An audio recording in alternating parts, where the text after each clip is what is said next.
Who is your influencer? Influencer ko para gumawa ng mabuti? Parents ko. Kasi sila nagturo sa akin eh. My influencer? Professor ko. Sobrang talino niya rin kaya isa siya sa mga gusto kong tularan. Maituturing kong influencer ko yung mga kaibigan ko. Kasi may kasabihan nga, di ba? Tell me who your friends are and I will tell you who you are. Ikaw, sinong influencer mo?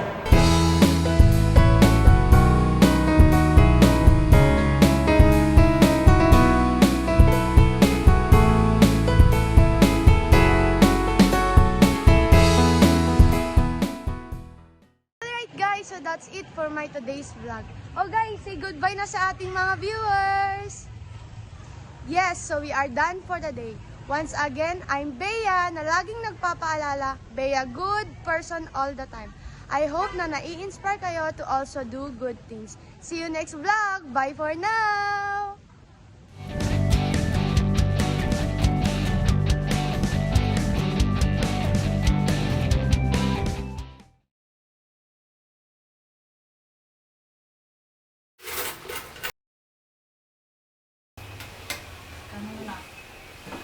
$2,525, 26,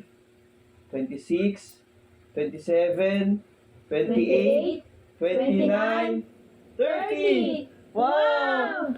Konting-konti na lang anak, magkakasya na sa pang-enroll mo. Kaya nga po, Nay, buti na lang nakapagtrabaho po ako dun sa talyer nung bakasyon. Nak, tama yung ginawa mo. Bala ko rin po mag-part-time pagpunta ko po sa Tuligaraw. Magiging engineer na ang kuya ko.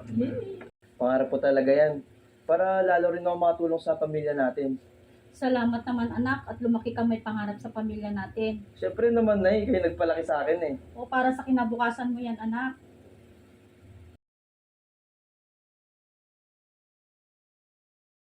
Pero kuya, ang miss kita. Mag-text at tumawag ka sa amin lagi Tatampo ako pag hindi mo ako tinawagan. Oo, talaga to si Bunso, demanding. Siyempre, hindi naman araw-araw may load si Kuya. Pero hanggat maaari anak, tumawag ka araw-araw para naman alam namin ang kalagayan mo. Yun lang ba? Kung walang load si Pipo, edi tayo na lang ang tatawag sa kanya. Anak, di ba? Ang talino ni nanay, manang-mana si Pipo sa akin. Nay, alis na po ako. Manalangin ka anak bago umalis ha. Pagdating mo doon, manalangin ka rin. Mag-iingat ka, mag-aaral ka mabuti.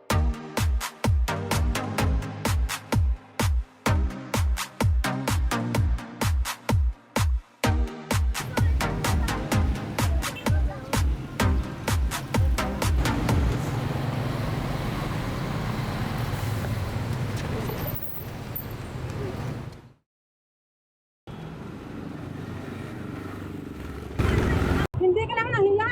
Ang bata-bata mo pa, snatcher ka na. Teka muna po, Ali. Hindi po ako kumuha ng bag niyo. Nakuha ko lang po yun dun sa snatcher. Naiintindihan ko po kayo. Pero hindi naman po magandang namimintang tayo nang wala tayong ebidensya. Pasensya na po kayo. Aba, iho, pasensya ka na rin. At salamat na rin sa pagtalong sa bag ko. Malaking halaga pa kasi ang itusulit sa amo ko eh.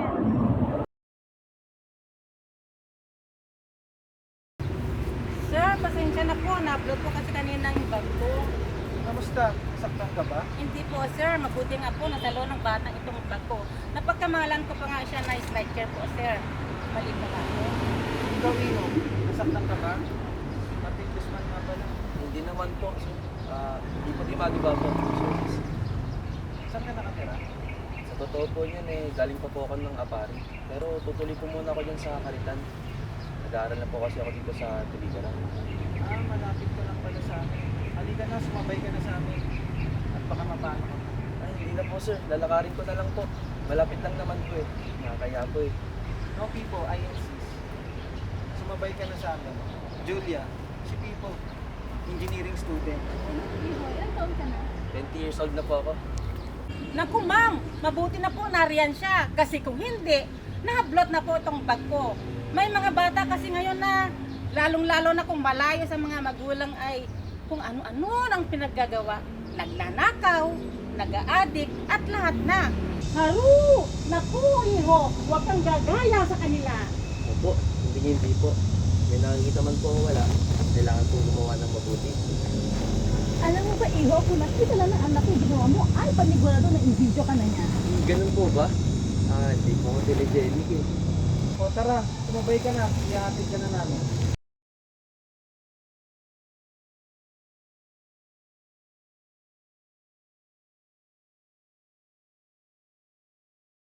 Nak, kamusta ka dyan? Nakarating ka ba ng maayos? Opo, okay lang naman po ako, Nay. Pero namimiss ko na po kayo agad. Oh, kumain ka na ba? Anong pagkain mo, anak? Nag-take out po ako ng fried chicken sa fast food, Nay. Anak, huwag masyado naman sa fast food.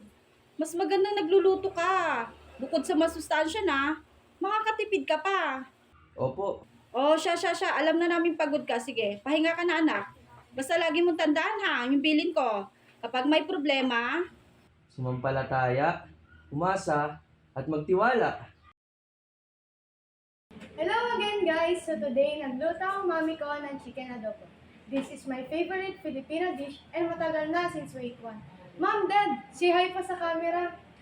Hey, before anything else, kailangan natin magpasalamat sa mga pagkain na to. Okay lang mag-record ng video, anak, kasi para sa vlog mo yan at nagpapasaya sa'yo. Pero dapat, limitado pa rin. Anak, nasa hapag tayo. Matuto rin tayo sa table manners. Ibaba mo muna yan at kumain muna tayo. Okay po, Dad. Sorry po. Dad, kailangan ko po pala ng bagong damit for my next vlog. Pwede po bang makaingin ng extra allowance for that? Ha? Ay, madami ka pa nasusuot na damit, di ba? Pero gusto ko po kasi ng bago. Anak, hindi naman kailangan ng bagong damit. Kung meron ka pang may susuot dyan na gamit, yun lang muna ang suotin mo. Kamusta naman lang ang grades mo? Baka napapabayaan mo ng pag-aaral mo dahil sa pagbablog.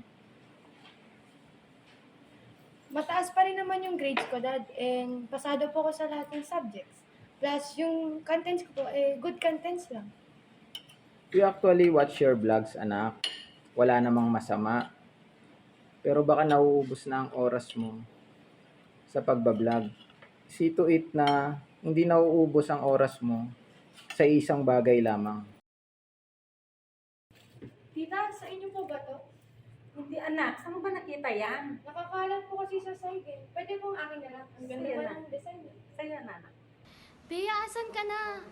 Madami pa tayong kailangang bilhin para sa next vlog mo. Nakahingi ka na ba ng pera sa parents mo? Hindi nga eh. Humingi rin ako ng pambili ng damit ko kanina pero hindi nila ako binigyan. Naku, saan kaya tayo kukuha ng pondo? May pouch akong nakita sa kusina kanina. May 10K na laman. Tapos tinanong ko kay Tita Tasha, hindi naman daw sa kanya. Wala rin namang identity kung kanino to. E di i-go na natin.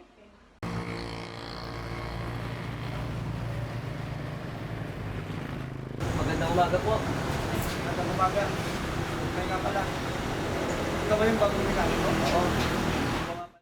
Hindi ka rin ba nag-aaral? Mag-enroll pa lang. Pero paparte muna ako dito ka na, sir. Pag hindi ko mag-enroll ngayon. Kulang pa kasi yung pangalawan sa pasukan. Ganun ba? Hindi ka pa kahit pareho tayong mahirap na pag-aral ka. Nasa so yan, Buknoy. Mahalagang makapag-aral tayo habang bata pa tayo. Kasi para rin naman sa akin na bukasan natin yun. Alam mo, Pipo, mayaman lang ang kayong mabot sa mga pangarap na yan. Ako, Buknoy, hindi naman ako mayaman. Pero sinisikap ko pa rin maabot yung mga pangarap ko. Pipo, pumasok ka pa rin pala. Oo. Mamayang tanghali pa ako mag-enroll. Marami pa kasing gagawin. Sa bagay nga naman. Ako nga din, gusto ko na mag-resign dito kaso hindi ko din alam kung saan ako pupunta eh. Ano ba palang grade ang natapos mo? Wala, grade 7 lang natapos ko eh. Bata ka pa. Sayang naman kung di mo itutuloy yan. Marami rin namang scholarships. Hindi. Sa problema sa pera, sakit din kasi yung nanay ko.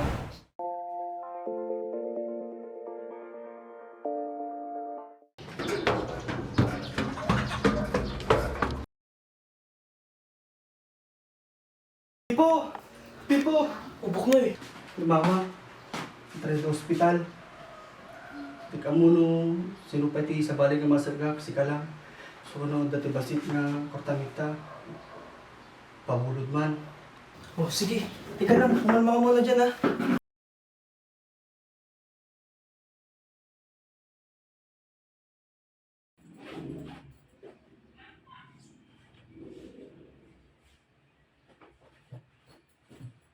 Buknoy, nawawala yung pang-enroll ko. Asan na kaya yun?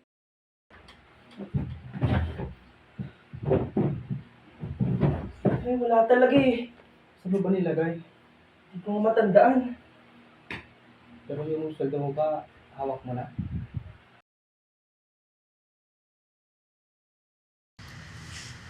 Ito. Pagdadag ko to sa allowance ko, pero sige. Ano na muna. Sige lang, mababi ko. Oo naman. Ito, maraming salamat ha. Wala kasi talagang ibang alam na malapitan eh. Ikaw lang. Pero hayaan mo, tuturuan kita nga natin yung nawawala ng wallet. Ano yun? Salamat po ha.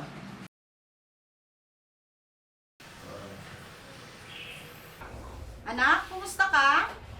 Hello po, Nay. Dito po ako ngayon sa ospital. Ha? Anong nangyari? Bakit na paano ka? Bakit nasa ospital ka? Anak, di ba sinabi ko naman sa'yo? Huwag kang masyado sa mga fast food. Ayun tuloy, nagkakasakit ka. Hindi ka nakikinig. Malayo pa naman kami sa'yo ng kapatid mo. Paano mo alagaan ang sarili mo? Kawawa naman si Kuya. Kuya, dapat nag-iingat ka eh. Wala ko dyan para alagaan ka, Kuya. Ayaw kong pumayat ka. Nay, Popoy, chill lang kayo pwede? Wala akong sakit. Sinamahan ko lang si Boknoy. Na-hospital po kasing nanay niya. Kaya huwag na po kayo mag-alala sa akin. Alagaan ko po ang sarili ko. At saka may pagpubi naman ako na kahit malayo ko sa inyo. Ikaw naman, Poy, huwag kang overacting dyan. Ano ka ba? Mabuti naman anak. Ayoko na napapahamak ko, nagkakasakit ka.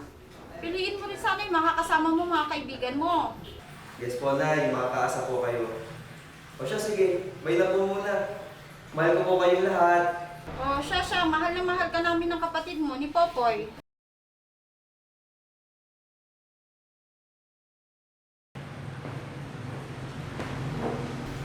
O, Pipo, Iho, anong ginagawa mo rito? Magandang hapon po, Dok. Sinamahan ko po si Buknoy. Nakakontent po kasi dito yung nanay niya. Si Tita Ellen po.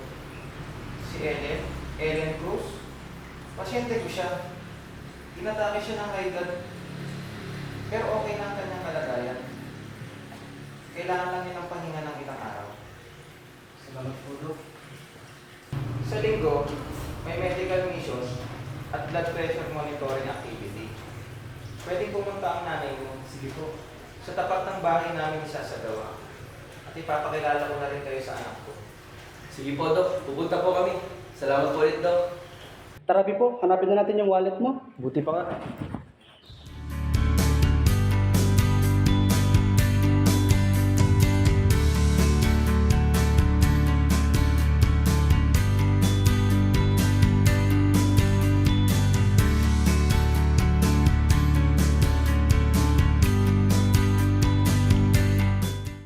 Bea, nag-deposit ka na ba? Bibili na ako ng items para sa next vlog mo. Ay, at the back of my mind, nakokonsensya pa rin ako. Hindi ko ba alam kung gagamitin ko ba tong pera? Pero para naman sa kabutihan, di ba? Hindi ko rin naman alam kung kanino to. Send mo na sa akin, Bea. Pero baka pagalitan ako ng parents ko kapag nalaman nila. Wala namang nakakaalam yan, di ba? Pero considered pa rin kasing pagnanakaw to dahil hindi naman sa akin. Kanino ba kasi to? Bea, asan na? Andito na ako sa bank. Pero punta ka na lang sa event namin sa bahay. Okay, kita na lang tayo.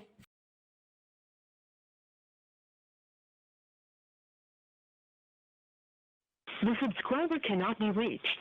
Please.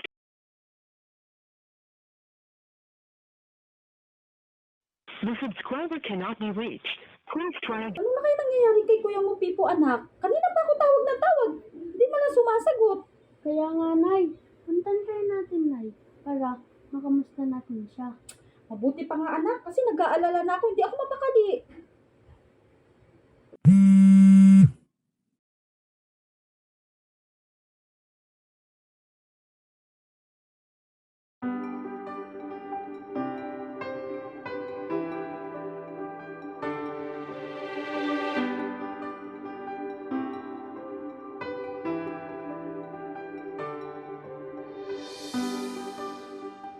talaga alam kung paano ko sasabihin kay nanay at Popoy.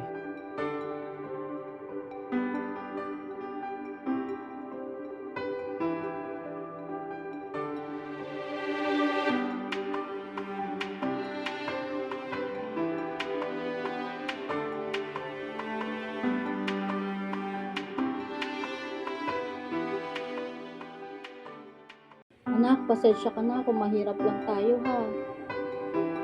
Napinanganak ka mahirap. Nay, nagpapasalamat po ako dahil kayong naging nanay ko. Maaga man tayong naiwan ni tatay, pero tinaguyod niyo pa rin po yung sambahayan natin. Kahit mahirap tayo, tumagaan lahat dahil patuloy niyo pong pinaparamdam sa amin yung pagmamahal niyo sa amin ni Popoy. At tinuturuan niyo po kami kung paano maging mabuti. Yun naman ang tunay na kayamanan, di ba, Nay? Oo anak, pananampalataya, pag-asa, pagtitiwala. Yan lang ang may papamana namin sa inyo ng tatay mo. Po, Nay. Kaya sa tulong ng Diyos, alam ko pong magkakaroon po tayo ng magandang kinabukasan. Magsisipag pa po ako, Nay. Oo anak, galingan mo sa pag-aaral ha. Siyempre naman, Nay. Ako pa ba? Gwapo ko na nga. Tapos matalino pa. Mana yata ako sa inyo, Nay. Siyempre, ang ganda ng nanay mo kaya. Oo nga pala anak, kapag alam mong mahihirapan ka na, huwag kang susuko ha. Alam mo naman, malayo kami ng kapatid mo sa iyo. Hindi ka namin basta-basta magpupuntahan. At huwag mong kalilimutan, kapag nahihirapan ka na, nandyan lang ang Diyos, anak, para tulungan ka, gabayan ka. At pumanatag ka na umasa naman sa magagawa niya.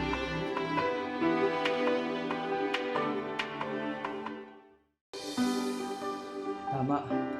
Walang imposible sa taong nagtitiwala sa Diyos.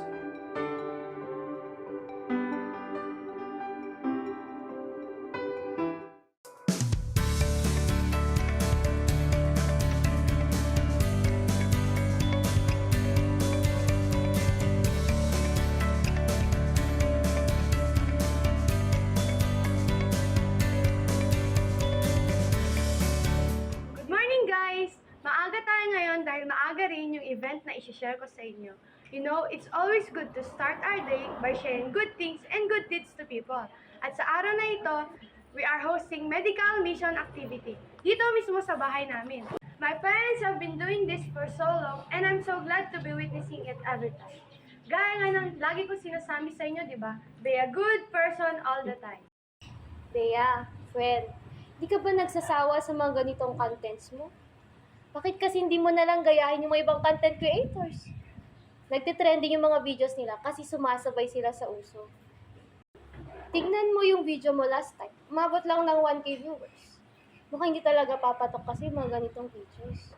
You know what, Jem? Hindi naman kasi kailangan gayahin yung iba na kahit hindi na maganda yung pinapakita dahil sikat at dahil trending, ninanormalize na ng ibang tao. Paano ka nga niyan kikita kung hindi naman sabay sa trend yung mga contents mo?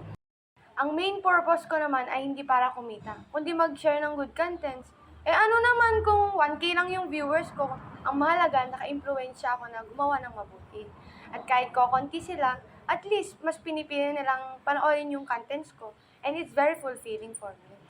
Ikaw bahala. Basta ang akin lang naman, gusto kong dumami ang mga viewers at followers mo. Kasi friend, gusto ko maging successful ka. Darating din tayo dyan. Ang mahalaga sa ngayon ay yung maka-influensya tayo ng mabuti at hindi masama. Yun ang tunay na tagumpay. Light of this world ang peg. Oo, ganun na nga. Dahil iba tayo sa mundo. Paano pala yung wallet na napulot mo? Yun pa, kailangan natin isoli yun.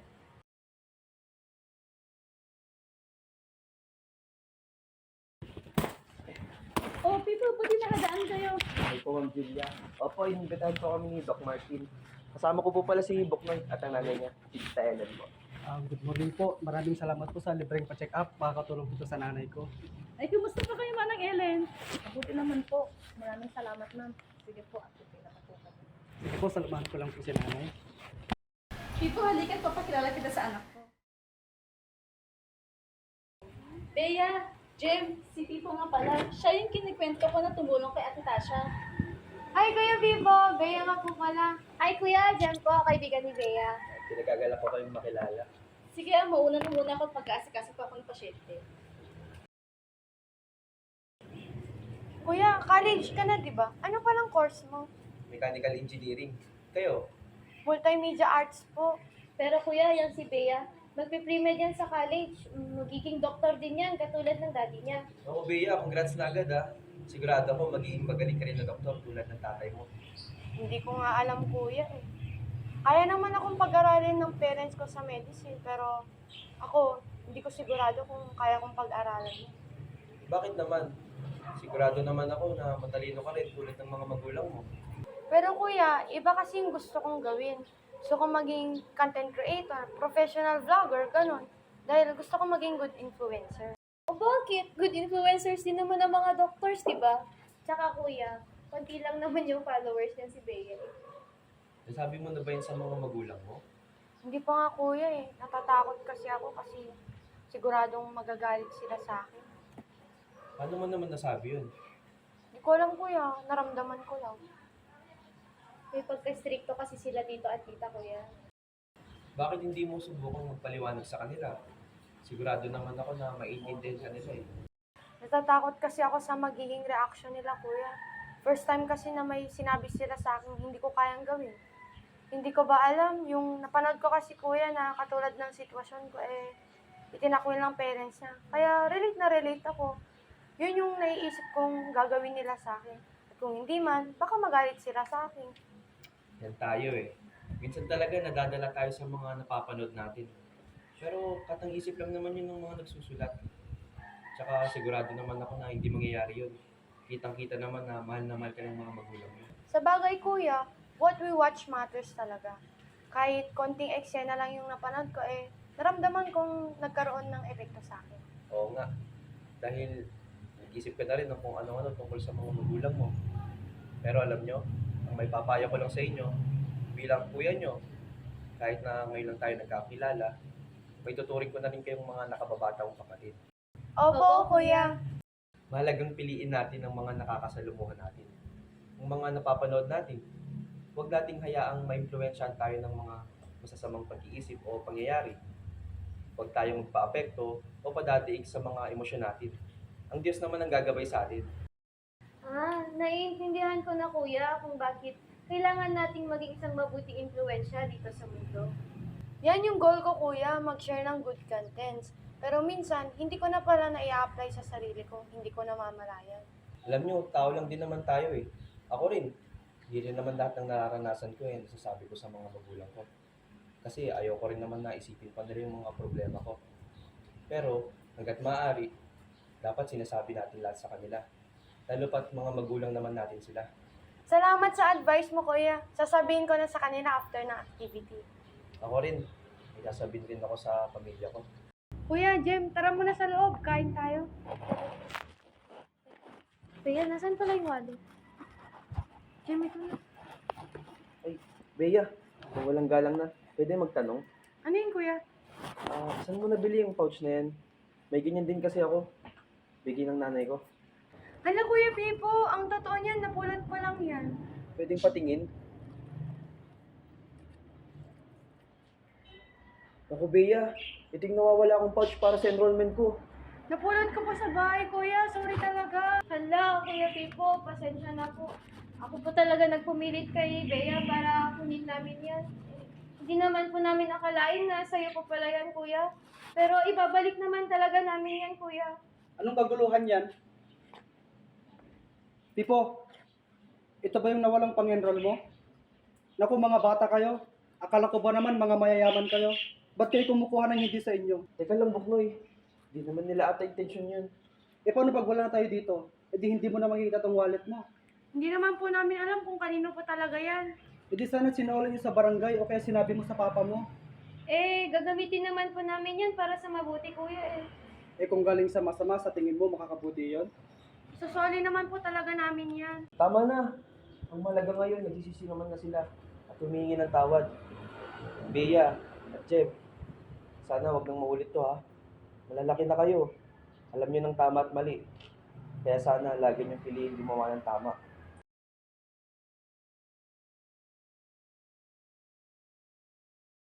Nay, ano pong ginagawa niyo dito? Nak naman, nag-aalala kami sa iyo ng kapatid mo. Tapos tatanungin mo kami kung anong ginagawa namin dito. Malamang, aalamin namin kung anong nangyayari sa iyo, anak ko.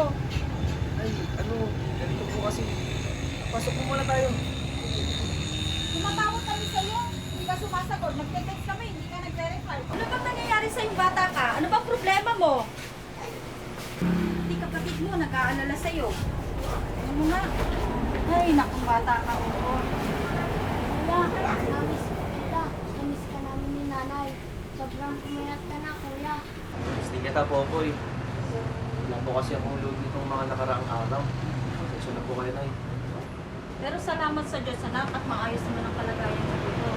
Oo, Nay. Marami po mababait dito sa Tuyo. Ay, siya nga pala, anak. Kamusta pala yung enrollment mo? Next week na yun, ah. Nga po, Nay. Totoo po niyan, kaya po ako nabisi nitong mga nakaraang araw. Hindi ko na po nagawang makapagbalot pa. Nag-iikot na po kasi ako. Di ba, anak, sapat naman ang pack-enroll mo? Nay, totoo po kasi niyan. Pipo! Yuhu! Sa wakas, makakapag-enroll ka na. Ay, may bisita ka pala. Nay, Popoy, si Boknoy, nakasama ko po dito.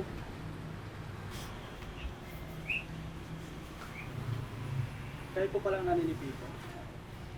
Pasensya na po kayo kasi nahiram ko po yung pang-allowance ni Pipo. Nagkasip ko kasi yung nanay. Pero wala na pong problema. Pero saan mo nakuha yung pera?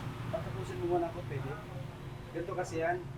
Di ba nakausap ako ni Doc Martin? Pinilit niya sa akin yung pinambayad ko sa ospital. Libre na daw yung professional fee niya. Tapos isa pa, nalaman din yung ginawa ng anak niya, si Bea. Kaya dinagdagan pa yung binigay niya sa akin. Ayaw ko na sanang tanggapin, kaso alam ko mas kailangan mo ito eh. Pakabait talaga nila, no? Pero sobra naman to. Tsaka wala namang kinuhang pera sa akin si Bea. Salamat dito, ah. Masalamat sa iyo pare. Kasi kahit alam kong kailangan mo yan, bill mo pa rin kung Buti naman kung ganun.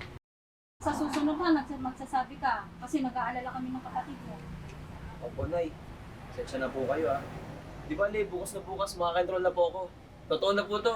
Alam mo, Pipo, gusto ko pula rin yung ginagawa mo. Di bale, pagsunod na taon, makapag-enroll. Tama yan, Boknoy. Mag-apply ka din sa mga scholarships. Magiging malaking tulong rin yun.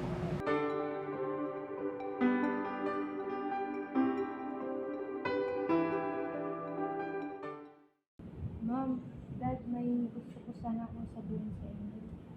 Anak, kung tungkol yan sa pera ni Pipo, hayaan mo na. Pero wag mo nang uulitin, ha? Sorry po about yun, Dad, pero ang totoo po niya, may gusto pa po sana akong sabihin sa inyo. Hindi po kasi ako pumasa sa pre-med admission. At hindi ko po talaga kaya maging doktor katulad niya dahil hindi po yun yung gusto ko. Ganun ba, anak? Na-pressure ka ba namin? Ang buong akala kasi namin ng mami mo, gusto mong maging katulad ko. Oo nga anak, naalala ko nung bata ka. Di ba niro-roleplay mo pagiging doktor? Buong akala namin pangarap mo yun. Siguro po, Dad, nung bata po ako. Pero habang lumalaki po kasi ako, nag-iba po yung gusto kong ma-achieve. At nalito rin po ako mag-decide kung ipo-pursue ko po yung course na gusto niya para sa akin. At the same time, natakot rin po ako na baka ma-disappoint ko po.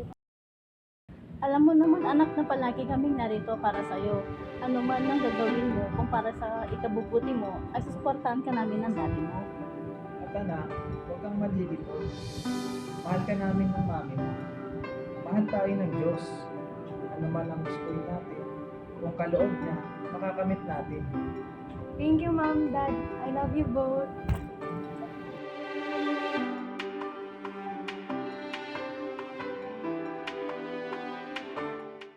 May tuturing kong influencers ko ay ang pamilya ko. At ang pamamahala, sila yung pinakasangkapan para lagi akong magtiwala sa magagawa ng Diyos. Ano man ang dumating sa akin. Bilang influencer din, I don't consider myself as my own influencer. Kasi kahit marami akong followers at marami rin akong kilalang mga sikat na influencers, ang Diyos pa rin ang best influencer sa lahat. Dahil ang Diyos ang magtuturo sa atin ng mabuti. At kapag sinusunod mo siya, all good things will follow. Thus, He is my forever